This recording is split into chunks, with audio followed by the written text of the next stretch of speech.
Sejahtera, terima kasih karena bersama dengan saya di Nazilin Unity Channel.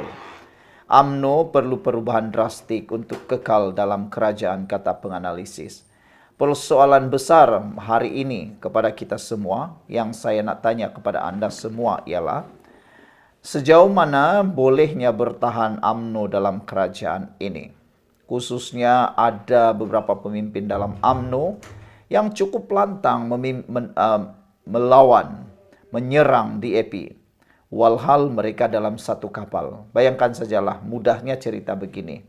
Kalau dalam satu kapal itu, semua orang dalam kapal itu saling bertumbukan, saling bergaduh, saling mencari kesalahan orang tertentu, dan saling menuding jari antara satu dengan yang lain, menganggap dialah yang terbaik. Mana satukah yang berlaku? Apakah yang akan berlaku kepada kapal itu? Mampukah kapal itu bertahan atau kapal itu akan tenggelam?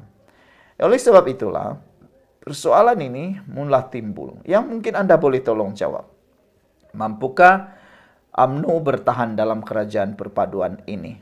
Baru tadi saja saya baca dalam satu ruangan komen, dalam satu laporan berita menyatakan bahwa selagi Anwar dan Zahid memimpin Pakatan Harapan dan juga Barisan Nasional, selagi itulah UMNO kekal bersama dalam kerajaan perpaduan dan tidak akan bersama dengan Perikatan Nasional.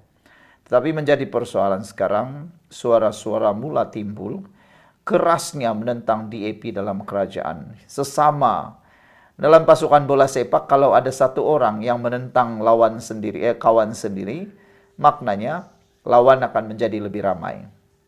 Bukan lagi 11 lawan 11. Mungkin akan menjadi 15 lawan 7. Macam begitulah kan. Bayangkanlah kalau itu berlaku.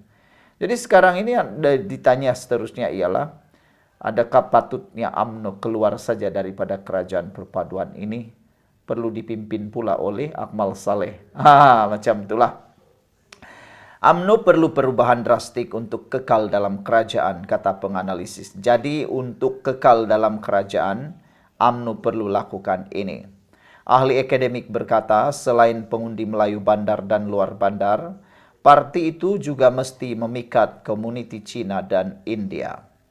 UMNO mesti buang imej perkauman dan meninggalkan sikap agresif jika mahu kembali sebagai rakan kongsi dalam kerajaan perpaduan selepas PRU akan datang menurut penganalisis politik. Jadi apa pula pendapat kamu semua? Adakah kamu setuju dengan penganalisis politik ini? Adakah anda setuju dengan pendapat penganalisis politik ini? Bahwa untuk UMNO kekal dalam kerajaan perpaduan, mereka haruslah mempunyai perubahan drastik. Apa pula pendapat kamu semua? Apakah perubahan drastik itu? Perubahannya ialah mereka harus lebih mampu meraih sokongan bukan saja orang Melayu tetapi kepada semua kaum. Menurut mereka, UMNO juga berdepan pengundi yang lebih canggih selain perlu meraih sokongan dari Nusa Teras Melayu. Syed Arabi Idid dari Universiti Islam Antarabangsa Malaysia berkata, adalah penting bagi UMNO untuk menggunakan strategik yang lebih inklusif. Taktik memboikot dan menyerang DAP dan ahli parlimen parti itu tidak lagi berfungsi. Walaupun dengan pengundi Melayu, katanya lagi. Pengundi Melayu telah berubah.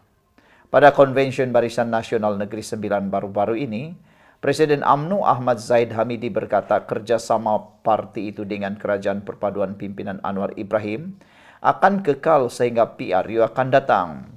Bagaimanapun, Ketua Pemuda UMNO Dr. Akmal Saleh mengetuai serangan berbaur perkauman terhadap DAP dan menyeru pemboikotan perniagaan. Syed Arabi berpandangan UMNO perlu ubah pendekatan jika mahu diperuntukkan kerusi boleh menang dan berdepan dengan Perikatan Nasional pada PRU akan datang, katanya lagi. UMNO juga mesti diperkukuhkan. Jika Pakatan Harapan PH memberikannya kerusi yang baik tapi UMNO kalah, ia akan melemahkan kerajaan perpaduan tambahnya lagi. Said Arabi menasihatkan UMNO untuk tumpu pada isu praktikal yang penting bagi pengundi Melayu hari ini, seperti peningkatan kos sara hidup, ketidaktentuan ekonomi dan reformasi anti rasuah. Katanya lagi, sejarah panjang UMNO sebagai kerajaan masih mempunyai nilai simbolik di mata rakyat orang Melayu, maka parti itu harus memanfaatkan legasi itu untuk berhubung semula dengan pengundi. Mereka perlu manfaatkan perkara ini daripada mengkritik kaum lain, kata beliau. Jayum Jawan, seorang fellow di Academic Science Malaysia, menegaskan, pengundi Melayu bukan lagi seperti penduduk kampung dahulu. Identiti mereka terdiri daripada warga bandar dan luar bandar, masing-masing dengan keperluan unik. Tetapi UMNO gagal berkembang seiring jangkaan pengundi yang berubah, katanya kepada FMT. Beliau berkata, kontroversi yang menyelubungi Zahid seperti tuduhan rasuah dan kekurangan reformasi yang ketara untuk memulihkan keyakinan akan menyebabkan kredibiliti UMNO dalam kalangan pengundi Melayu kekal rapuh. Kepimpinan Zahid telah ditandai dengan kekurangan inovasi, katanya, dan menambah, kepimpinan UMNO mesti mempunyai daya tarikan yang lebih luas untuk kelangsungan. Azmi Hasan dari Akademi Nusantara berkata, UMNO mesti merampas semula undi Melayu daripada Perikatan Nasional PN, sebuah gabungan yang diketuai oleh PAS dan Bersatu. UMNO berdepan tugas yang menggetarkan tetapi kritikal. Sejak PRU 2022, sokongan orang Melayu masih banyak kepada Perikatan Nasional, katanya.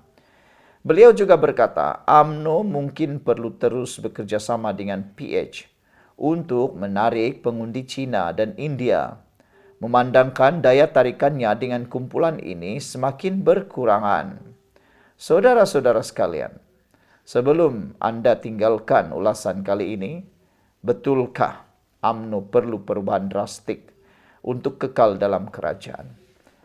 Patutkah UMNO terus kekal bersama dengan kerajaan atau UMNO perlu keluar saja daripada kerajaan?